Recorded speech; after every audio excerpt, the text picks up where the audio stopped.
You know, the story of Noah's Ark, it's one of the most famous stories ever told, right?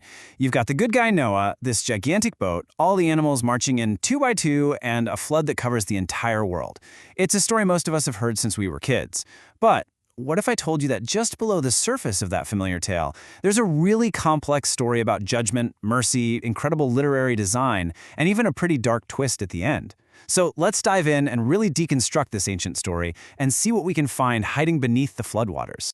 See, the story doesn't actually start with a boat. It starts right here, with a world that has just completely spiraled into chaos. The book of Genesis paints this incredibly grim picture of a society where things have gotten so bad that, and I'm quoting here, every inclination of the thoughts of their hearts was only evil continually. Just think about that for a second. Wow. So yeah, we all think we know the story. God gets mad, hits the big reset button, and starts over. But the text itself points to a reason that's way more complicated than just simple anger. This is a story with hidden depths, ancient connections to other cultures, and a really clever structure that once you see it, unlocks its true meaning. Okay, so to really get a handle on what happened in the flood, we first have to understand why. The whole story grounds this massive, world-changing event in the moral state of humanity itself. And we're not just talking about a few bad people here and there. The text is describing a complete and total breakdown of society. I mean, it started way back with Cain killing his brother Abel, and from there the violence just got worse and worse, with guys like Lamech literally bragging about how violent they were. Humanity had basically taken the beautiful world God created and turned it into a disaster zone. And here's the first big surprise for a lot of people. God's reaction isn't just pure anger or revenge. The text actually says it grieved him to his heart. So the flood in this reading is presented as this painful, drastic intervention. It's an act to stop humanity's own slide into total self-destruction. It's this heartbreaking decision to decreate a world that was just completely unraveled. But in this world that's just drowning in violence, there's Noah. He's the exception. He's the one person God identifies as righteous, as someone who's compliant, and he becomes the anchor point for humanity's future. And it's through him that a plan for saving the world, not just destroying it, starts to take shape. So, the problem is clear, right? Now the story moves on to the solution. This massive wooden vessel and a flood that is going to literally reshape the world. Okay, now here's where things get really interesting. For well over a century now, scholars have known that the Genesis flood story has some pretty amazing parallels with much, much older myths from ancient Mesopotamia. Now, this doesn't mean it's just a copy-paste job, not at all, but it does show that it's part of this ancient, ongoing conversation about gods, humanity, and how to survive a catastrophe. Just take a look at the most famous parallel, the Epic of Gilgamesh. Over on the right, you've got Utnapishtim's Ark, which is described as this giant cube, or in some older versions, it might have even been circular.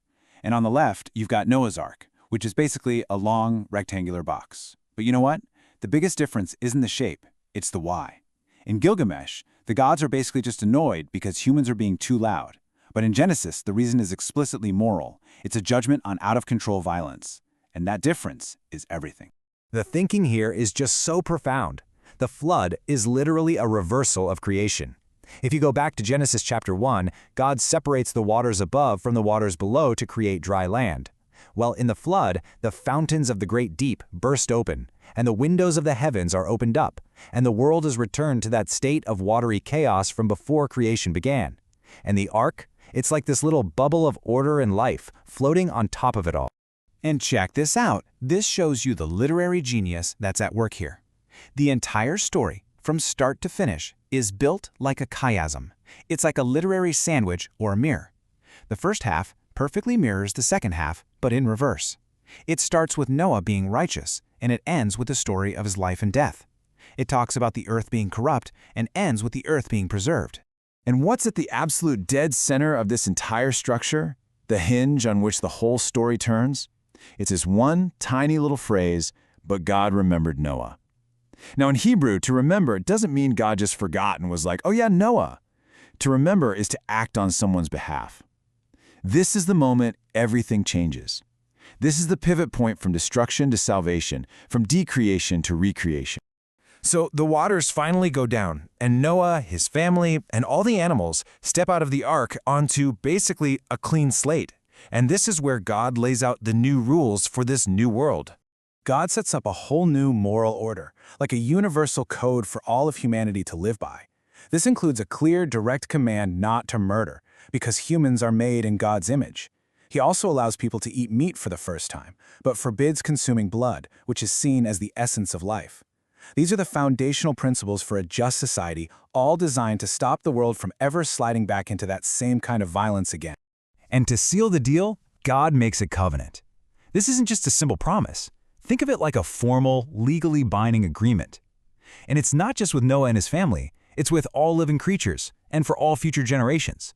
It's an everlasting promise that comes directly from God. And the sign of this covenant is the rainbow. But what does it actually mean? Well, there are two really powerful ways to look at it. One interpretation is that God is hanging up his weapon, the war bow, in the sky. The battle is over, it's a declaration of peace. Another way to see it is that the divine warrior's bow is still there in the clouds, but not as a threat. It's a constant, visible reminder to both God and humanity of his unbreakable promise. Now, if the story ended with that rainbow, it would be a pretty simple, happy tale of a new beginning. But it doesn't. The final scene is honestly one of the most troubling and maybe one of the most revealing parts of the whole story.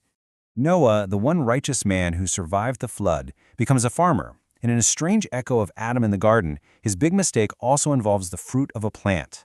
Only this time, it's a grapevine. He gets drunk, and in that vulnerable state, a family crisis happens that proves the world's problems weren't all washed away in the flood. I mean, talk about a jarring shift in tone. Why would the author stick this uncomfortable story about family conflict and shame right after that beautiful moment with the covenant and the rainbow? What on earth is it doing there? Well, when Noah's son Ham sees his father naked, his reaction is seen as this huge sign of disrespect. His brothers Shem and Japheth, they walk backwards to cover their father and protect his dignity. But Ham, he goes and tells them about it, publicizing the shame. This is a massive violation of parental honor, a core value in that culture. In response, Noah curses Ham's son, Canaan. Now, it's absolutely crucial to say this part of the story has been tragically and horribly misinterpreted throughout history to justify racism. The text itself is setting up future conflicts with the Canaanites, but the ultimate point is a really sobering one. The flood washed the earth clean, but it couldn't wash the human heart clean. The potential for sin was still there. And this leads to this incredible theological flip later in the Bible. In the flood story, you have the righteous man Noah, who is saved from the waters of judgment, while the wicked are destroyed by them. The New Testament presents a complete inversion of that pattern. At the cross, you have the perfectly righteous one, Jesus, who is submerged in the waters of death precisely to save the wicked. In a way, he becomes the ark for all of humanity.